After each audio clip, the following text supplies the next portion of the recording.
Bueno, acá estamos de vuelta con Mundo Alimento. El Instagram de nuestro proyecto es @mundoalimento_. Bienvenida, Majo Echarri, @Majo Echarri. No quiero decir las redes porque la última vez las dije mal. Entonces, no quiero y yo me olvidé de decirlas en la bienvenida porque los nervios que tenía eran muy grandes. Entonces me olvidé Estamos de nerviosas. Y sí, con esta columna que nos convoca. Estamos nuevas en esta vaina. Mal. Hoy nos trajiste Cyberpunk, algo que nos tiene muy entusiasmadas y que se vio un poco limitado porque tuvimos que suspender un programa porque nos sentíamos mal, Pero bueno, yo, y ahora volvemos con todo. Volvimos con todo, Sí. Un género que me encanta el cine y bueno, nada, me parecía cuando hablamos del pensamiento mágico, cómo no traer este género que habla de lo que nos está pasando hoy en día, esta distopía, que hay que ser optimistas porque el cyberpunk no nos permite, pero bueno, me parecía atinado pensar, bueno, cómo surge, ¿no? Primero, pensar y retratarnos a, no sé, a las sociedades premedievales, que siempre hubo un pensamiento mágico, siempre hubo una idea ordenadora de este sinsentido que es la vida, y en algún momento fue bajo el concepto de las religiones, en nuestro mundo occidental, bajo la idea de un Dios, que es muy interesante porque después el cyberpunk va a retomar esa idea de Dios, por eso quiero empezar desde este primer origen, que bueno, cuando uno piensa este primer cristianismo, hay la idea en el Antiguo Testamento de un Dios iracundo, ¿no? Que toma la idea del platonismo de estos dioses humanizados, vengativos, y después, bueno, cuando se empieza a sociabilizar, instalar la religión como tal, bueno, se tiene que armar un tipo de make-up, blanqueamiento de ese dios y que sea más compasivo y bueno. Más blanco también. Más blanco también, claro. ¿Viste? Claro, en Medio Oriente tenemos un tipo que es blanco, rubio, ojos celestes. Sí, increíble, como la selva y Tarzán. Claro. Son cosas paradojas. Pero ¿qué pasa con la idea de Dios cuando viene el siglo XX, guerras, hambrunas? Bueno, esta idea empieza a decaer y justamente cuando este concepto de este ente suprahumano ordenador empieza a desaparecer, empieza la tecnología, ¿no? La tecnología armamentística, económica, la tecnología como tal. Y justamente el cyberpunk surge en medio de los 80 como esta idea de unas sociedades tecnificadas. Sí. Y antes de hablar, digo, en la ciencia ficción, porque el cyberpunk es un subgénero de la ciencia ficción, y en el terror va a aparecer el gore, que es la idea de este cuerpo, tengo una amiga que le encanta el gore. Del cuerpo desmembrado. Sí. Ahora, antes de pensar en estas expresiones, hay que pensar en el mundo, qué pasaba en los 80, ¿no? El contexto. El contexto previo. Si pensamos en el 45, en la Segunda Guerra Mundial, digo, además de ver una sociedad occidental dinamitada, empieza una tecnología que va a tener que ver con la IA, que es la bomba nuclear. Que esto surge al final de la Segunda Guerra Mundial, que fue una demostración solamente de poder de Estados Unidos, porque ya Alemania estaba quebrada, Rusia también, y justamente en esta idea de destruir millones de personas a distancia y que va a tener dos personalidades muy polémicas, que es Robert Oppenheimer, y quiero traer una persona que es muy poco conocida, que es John von Neumann, que fue la persona que ayudó a la creación de la bomba atómica y que al final de su vida generó la ecuación de la cual se nutre la IA. Mira vos. O sea que de la bomba atómica a la IA tenemos esto.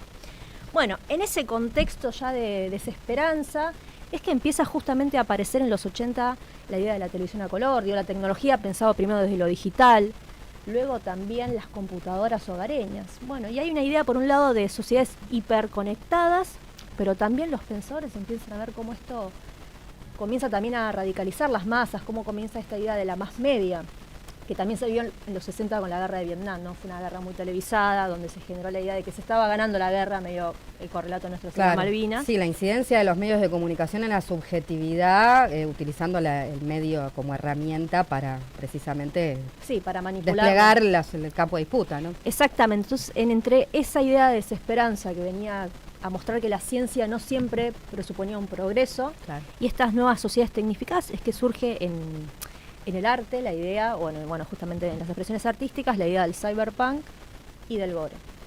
El cyberpunk en particular habla de una mirada crítica de la tecnología, no siempre es necesario que aparezca la idea de la IA, y podemos ver como presecuela o como primer germen de este subgénero de la ciencia ficción el libro de Thomas Pynchon, que se llama El arcoíris de la gravedad, o sea, podemos decir que surge de la literatura, de 1973, donde ya empieza el paradigma entre las sociedades, el humano y justamente su relación con la tecnología. Hay un montón de referentes artísticos, no sé, se me ocurre Ray Bradbury. Sí, del futurismo, claro, de ¿no? Hay Italia. Como que han generado incluso efectos en la realidad. Bueno, yo creo que el arte lo que tiene maravilloso, y lo vamos a ver con estas producciones cinematográficas, no solamente que se adelantó a la realidad hoy en día, sino que también nos permite plantearnos dilemas de cara al futuro. Sí, los dilemas éticos que hacen a esta cuestión. Pero bueno, el género, digamos, llega a su sumum de popularidad con la famosísima Blade Runner, una película de 1982. Sí, la vi hace muchos años. Maravillosa, creo que es el primer protagónico de Harrison Ford, dirigida por Ridley Scott y que también está basada en la literatura, en la obra literaria de Philip Dick, perdón, yo tengo acá mis apuntes. Obvio, machete necesario. Machetes necesarios, que se llama Los androides sueñan con ovejas eléctricas. Que es una versión recontra libre. Bueno. Sí, está buenísima el libro. Título, sí. Pero este es como una versión muy libre. Y lo que es interesante de esta obra es que, digo, más allá de desarrollar la tecnología y sobre todo, viste que el cine va a ser después todo como una corriente de esta idea de máquinas suprahumanas que se parecen imagen y semejanza nuestra, sí. ¿no? Que quizás en algún momento hay una mímesis ahí. hay una cosa mimética y que quizás en un futuro nosotros pensamos que la IA, el gran problema y la amenaza va a ser que haya robots más humanos que los humanos. Pero lo interesante de Blade Runner es que propone cuál es la condición a priori de la humanidad. ¿Qué es lo humano? Si lo humano es lo que divide lo maquínico y lo que a nosotros nos caracteriza como seres. Bueno, ¿dónde radica esa diferencia? Y es muy interesante esto porque en la película los seres humanos originales, biológicos, son bastante autómatas, mientras que los replicantes, que son los robots, son las personas que se preguntan por la trascendencia, sienten amor, arraigo. De hecho, en esta película hay toda una, como si fuera una dialéctica entre la teoría del amo y el esclavo, porque al ser productos los robots son esclavos y ellos lo que quieren es justamente liberarse para poder salir de esa condición de esclavitud, experimentar la vida. Sí. Y lo que tiene muy interesante esta película, primero es que muestra la globalización. Ya vemos en la primera cartografía de esta escenografía hermosa los pasos de una transnacionalización, porque dice que este es un universo distópico del 2019 en Estados Unidos, pero la escenografía y las identidades son de Tokio, de Medio Oriente, como que ya no hay límites geográficos. Luego el uso de la publicidad, y publicidad como es casi una agencia más en la película, como algo fantasmagórico, donde muestra cómo empieza a invadir algo que en los 80 va a ser el principio de la publicidad hoy en día, que te invade cada aspecto de la vida. Cada aspecto de... Así que, y otro de las vamos a dar el pie para que veamos los fragmentos. Muy bien. Sí, vamos a dar el pie ahora cuando termino el análisis. Y trajo a Majo unos fragmentos muy bonitos para ilustrar exactamente. La y bueno, lo interesante de este fragmento en particular original es que habla de lo maquínico como algo apoteósico de lo humano. ¿Qué es lo apoteosis? Es la divinidad, la deificación de ese ser. Que no es porque sea más elevado que el ser humano, sino porque puede dividirse y separarse de su condición de diseño. Justamente estas máquinas viven 3 o 4 años y su algoritmo lo que hace es que tengan que matar para sobrevivir. Y justamente todo el tiempo son cazados por los seres humanos porque los seres humanos los quieren devolver a su condición de esclavos. Ajá. Y el personaje casi principal, que es con el que va a disputar Harrison Ford, que es Roy, que es un Nexus 6, él sabe que se va a morir. La finitud de la vida está en él intrínsecamente anclada y va a la mano creadora, al Padre, al Dios. Su Dios es un humano, eso también está bueno, como está subvertido el sentido, a pedirle más vida. Cuando esto ve que no es posible porque ya tiene como un código que no puede ser modificado, él en un gesto de desesperación mata a su creador, ¿no? Como esta idea de Dios ha muerto, el hombre del siglo XX matando a su deidad. Y ya cuando, vuelve totalmente decepcionado, se encuentra con el personaje de Harrison Ford, pelean a muerte, porque el personaje de Harrison Ford también a su vez está configurado para cazar a estos desertores, medio como una versión del Martín Fierro, pero robótica. Yankee. Y cuando en un momento este personaje, Roy, porque es mejor que los seres humanos, lo va a matar, siente empatía. O sea, se separa del diseño y ahí es cuando él se eleva por encima de sí mismo. Porque justamente habla del amor y del deseo como algo que nos separa del diseño preconcebido, por lo cual la película plantea, no importa de dónde venimos, sino qué hacemos con ese destino que tenemos. Qué interesante, a ver si entendí bien. Entonces hay algo esto del Dios humano, ¿no? Como creador. Claro. Al mismo tiempo, ¿no crees que hay una ambición del hombre precisamente por ser así todopoderoso a través de la creación de estas máquinas? Y lo que subvierte también el sentido es esto, ¿no? Que la empatía viene desde un lugar que es inesperado. Que es inesperado y por eso es apoteósico, por eso es que él se eleva claro. por encima de sí mismo. Ahora, si queremos, podemos ver el fragmento de la película de Blade Runner, donde se ve esta parte. Mira vos.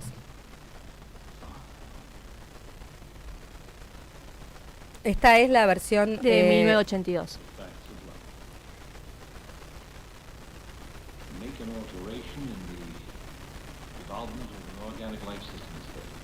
Coding sequence cannot be revised once it's been established. You were made as well as we could make you, but not to last. The light that burns twice as bright burns half as long, and you have burned so very, very brightly, Roy.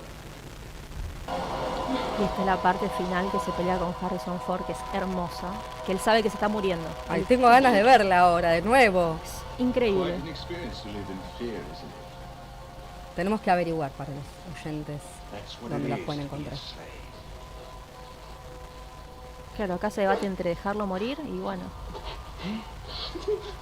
a último momento decide que lo va a salvar.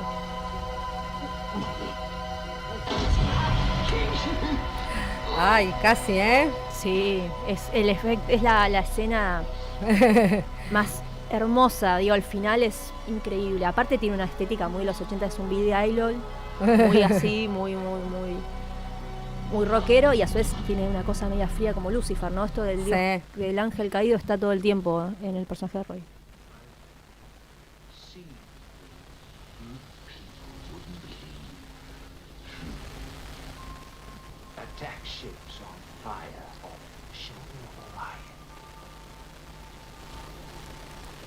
I watched sea beams glitter in the dark near 10,000 gates.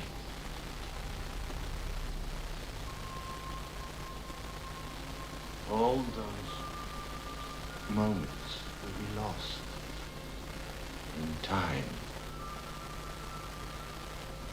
like tears.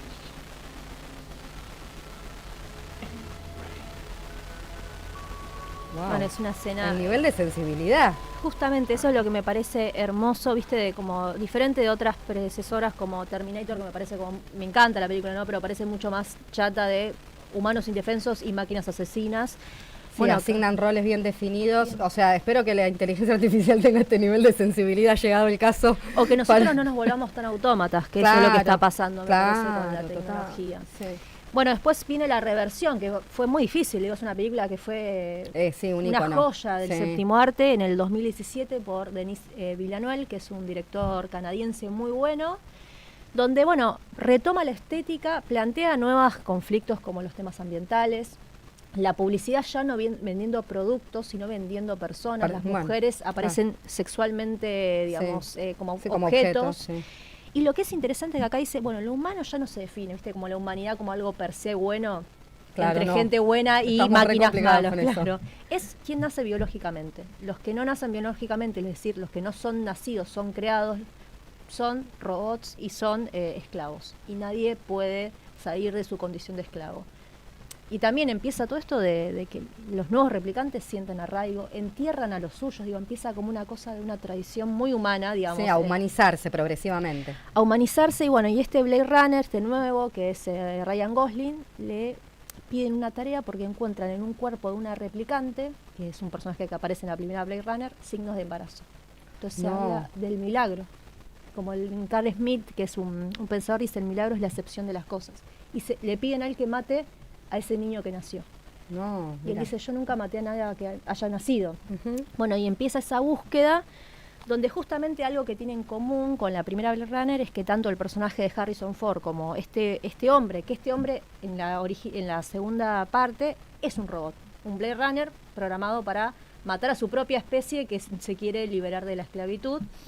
Empieza a mutar, empieza a dejar el deber ser por lo que siente, y él en algún momento sospecha, porque tiene un recuerdo, como la diferencia entre humanos y robots es cómo vos recordás tus recuerdos. Que ahora claro, el relato de la propia relato historia, de la memoria.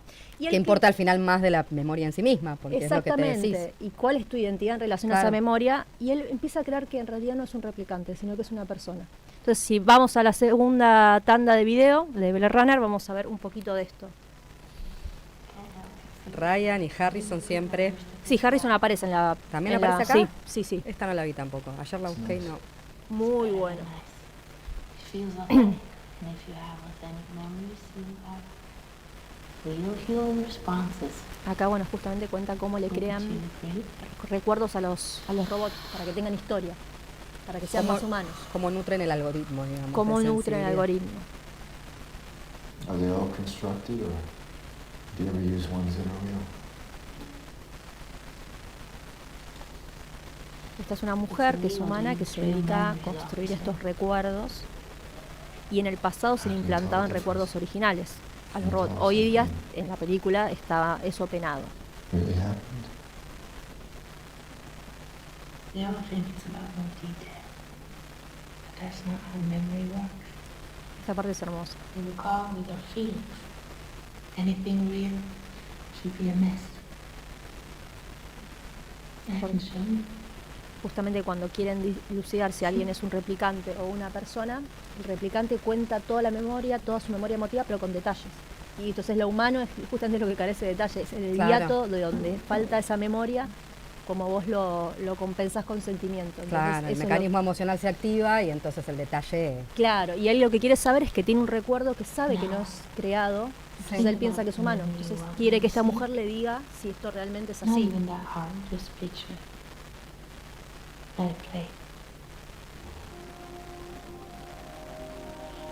Someone left this nest. This happened. Qué fascinante. Hermoso, hermoso, es hermoso para mí hablar de la memoria, digo, habla mucho de la memoria y la identidad. I know it's real. Él está convencidísimo.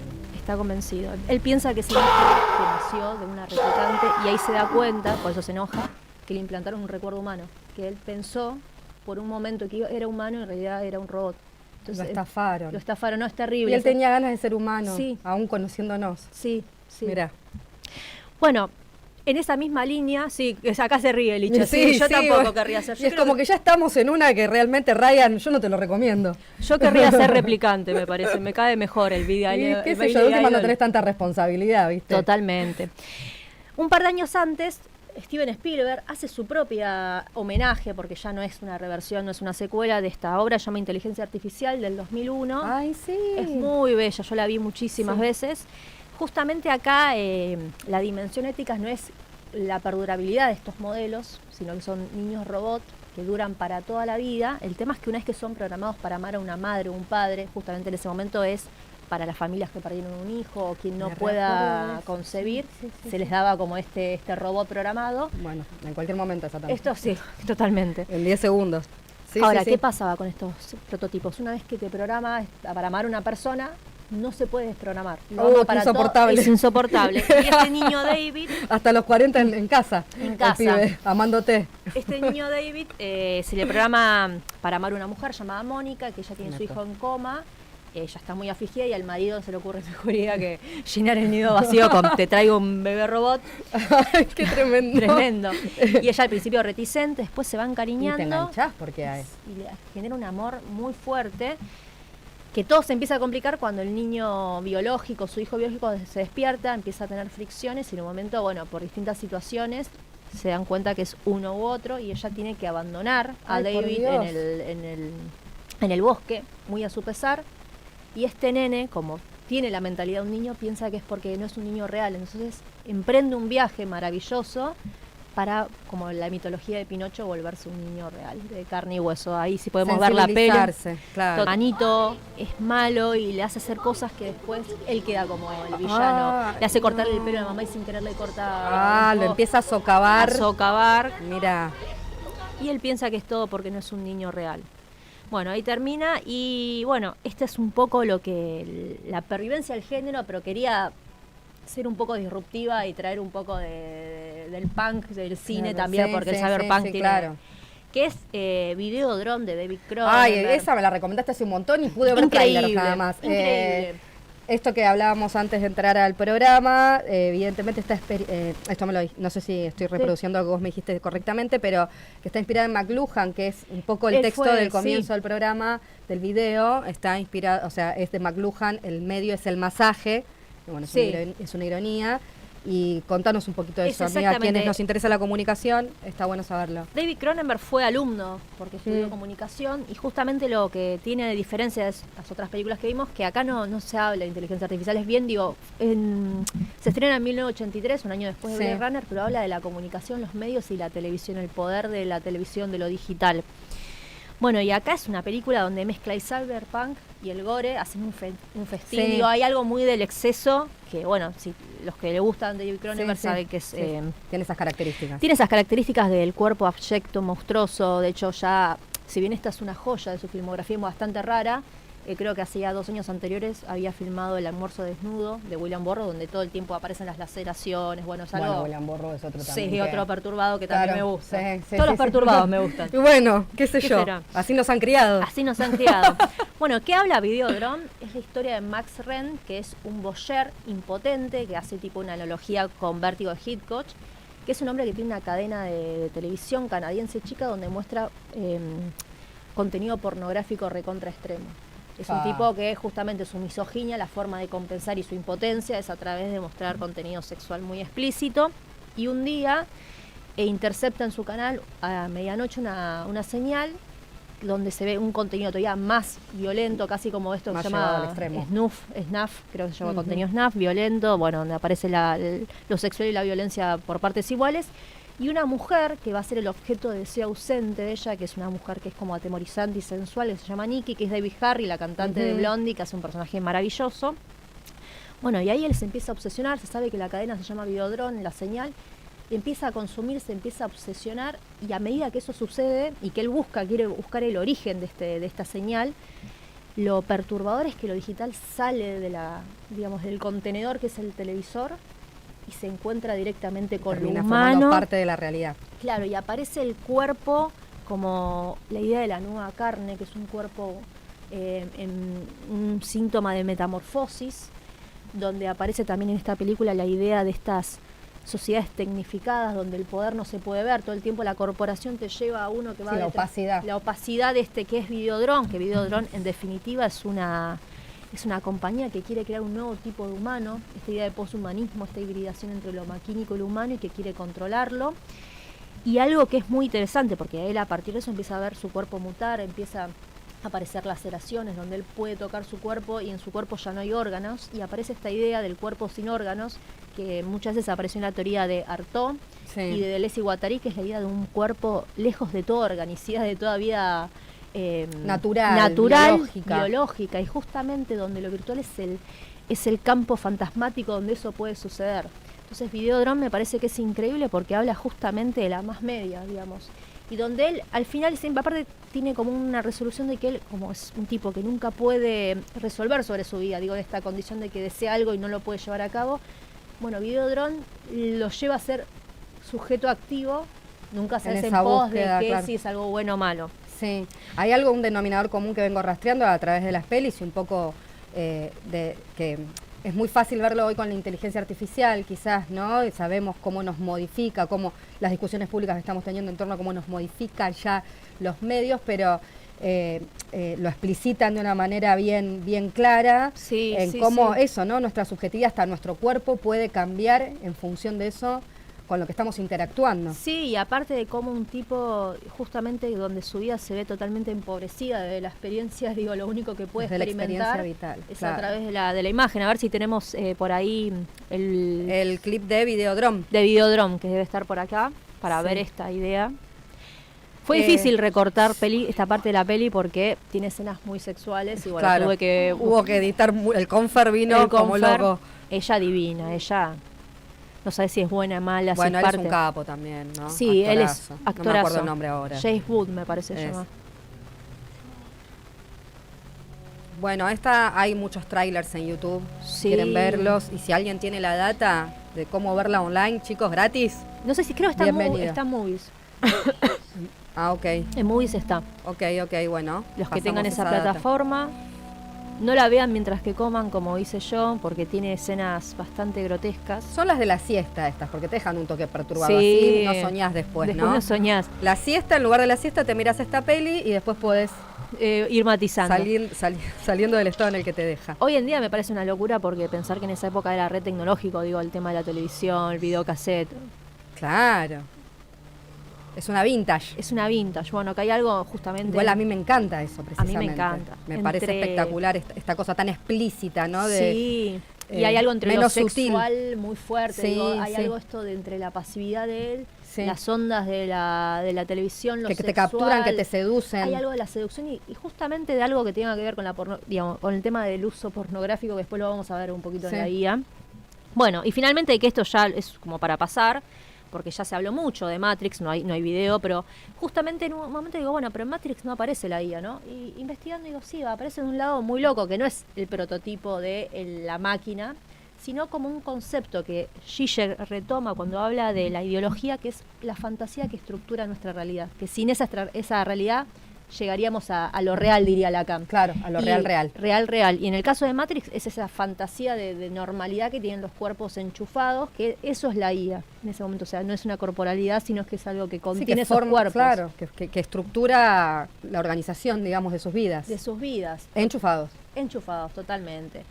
Bueno, hoy podemos pensar, viendo estos ejemplos, en qué momento estamos de la IA. ¿Se parece un poco el cyberpunk? Esto digo, para que debatamos... Sí, que la idea es traer al debate los consumos tecnológicos a través también, ¿no? O sea, que no todo sea un debate denso, intelectualizado, sino también a través del arte que siempre profundiza y le da una mirada sensible también a la discusión. Es muy interesante, muchas gracias, porque es un re laburito el que hiciste, amiga, de cortar las pelis. Ay, sí, igual me encanta. Sí, yo sé Es que un género que estabas me- en una, nos había quedado pendiente compartir esto.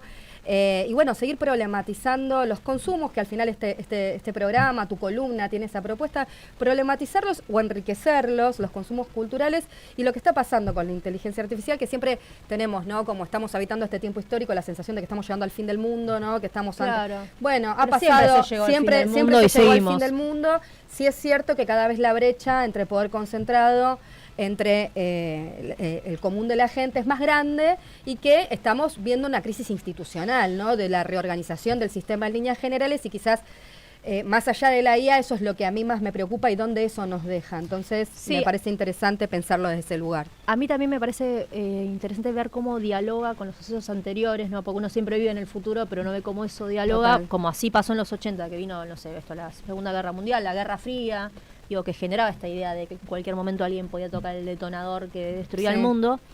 Bueno, para que pase la IA, que realmente empieza en los 80, digo, como la Sí, primera... como un desarrollo, sí. desarrollo también pasó, digo, uno lo piensa, 2 décadas anteriores estaba el hipismo, donde justamente era lo contrario, es una vuelta al cuerpo, a la naturaleza, a la empatía. En el medio suceden las guerras, la gente se desencanta, ve que quizás el amor no puede más que el capital.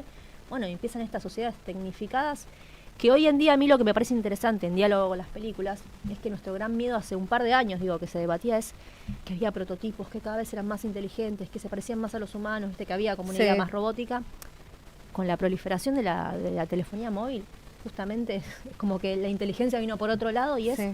básicamente un ser que te digita las cuentas bancarias. Digo, yo te robo el Sí. celular, no, No, digo, los aparte de tu vida no estás, tiempos, el ánimo, la todo. sociabilidad, todo. digo, todo lo hacemos por mandar mensajitos. Sí. Y es terrible cómo estas empresas, ¿no? Por ejemplo, lo que más usamos nosotros, porque hay inteligencias comerciales, que Sí, es el claro. ChatGPT, que es todo el mundo dice que es como que está un año atrasado en cuanto a la Sí. inteligencia artificial de la real que están usando. Uno piensa que optimiza el día a día, pero en realidad Pero- está pensado como enganche emocional, que eso es terrible. Claro, sí, en función de quién optimiza el día, ¿no? Porque también terminas haciendo más tareas Sí. para suplir algo que debería suplirse de otra forma. No estamos cada vez más precarizados y eso permea.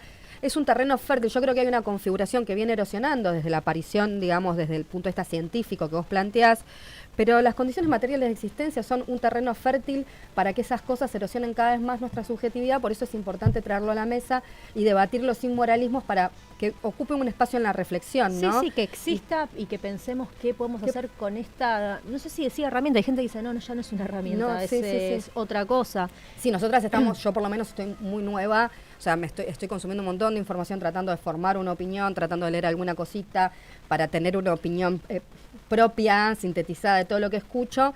Por eso trajimos también a Milagros, porque me parecía que hablaba de, Sí. bueno, esto ya está, bueno, ¿qué está pasando con esto? ¿Qué está pasando con ¿Qué esto? ocurre? Les invito, acá les quiero traer las recomendaciones. Bueno, todas las pelis que nombró Majo son un banquete visual para reflexionar acerca de este tema. Milagros Miceli, el trabajo humano que sostiene a la inteligencia artificial. Hay un montón de material de Milagros, pero esta está en Congreso Futuro 2026 en YouTube. Creo que es el que mejor condensa en poco tiempo esta información que ella comparte y acerca de lo que investiga. Y luego está una peli que empecé a ver, no la terminé de ver, me la recomendaron en la facultad, precisamente en Teoría de la Comunicación, Nada es privado, en Netflix, que da cuenta del caso de Cambridge Analytica y muestra cómo los datos personales pueden ser utilizados para influir en decisiones políticas y comportamientos sociales. Está muy bien armado el documental, es muy dinámico, así que les recomiendo también para tener una noción de lo que pasa con Sí. nuestra info. No es que podamos hacer demasiado, pero por lo menos tener una idea. Sí, totalmente. De hecho, en esto que vos habías traído a colación con el tema del bombardeo a la escuela de Irán, justamente hoy en día en las Cortes de California está un juicio que es de Anthropic, que es la creadora de la inteligencia Claude, con el Estado de Estados Unidos, con Trump específicamente, porque Claude y Anthropic pusieron a disposición, no solamente hoy se sabe que participaron en todo lo que fue la estrategia del secuestro de Maduro, donde Sí. generaron como un simulacro del búnker, viendo estrategias de cómo sustraerlo a él sin generar un enfrentamiento armado, sino que además se pusieron a disposición de pensar estrategias bélicas contra en el conflicto con Irán, y justamente por una falla de este sistema Sí. que se bombardea.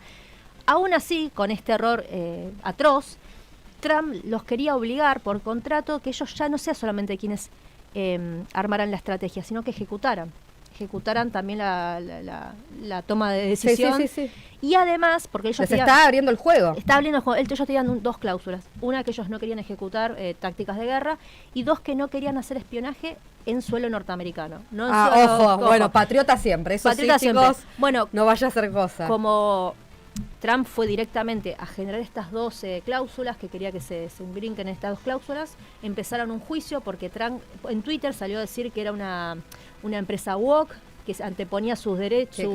¿Cómo se van a poner a joder con tener algún tipo de Pues, ética? Dos cláusulas claro, de ética. Decía que ellos Estos anteponían su desubicados. agenda al terrorismo de Estado, y les quería cancelar todos los contratos con todas las empresas estadounidenses. Básicamente ellos tienen financiamiento de ese país.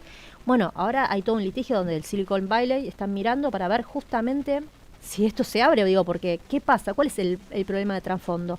Así como en los 80 estaba Estados Unidos y Rusia viendo quién ganaba esta pelea armamentística por la energía nuclear, hoy en día es con China, porque Claro. China sí está usando la IA para generar combates, digamos, y para ejecutarlos, y para también vigilar a la sociedad civil. Sí, de hecho, ayer viendo una columna del 1 de mayo, que supongo que vos la viste también, de Julita Rosenberg, Sí. en Gelatina, ella trae un video de trabajadores chinos, creo que son, con vinchas que estaban cosiendo, ¿no? Y que estaba esa vincha filmando y haciendo mímesis del trabajo que estaban haciendo, y ni hablar de las condiciones, en esto que hablaba también Milagros, ¿no? De la alienación del trabajo. Lo veías, como veías ese matrimonio entre la tecnología y como obreros de una fábrica cosiendo,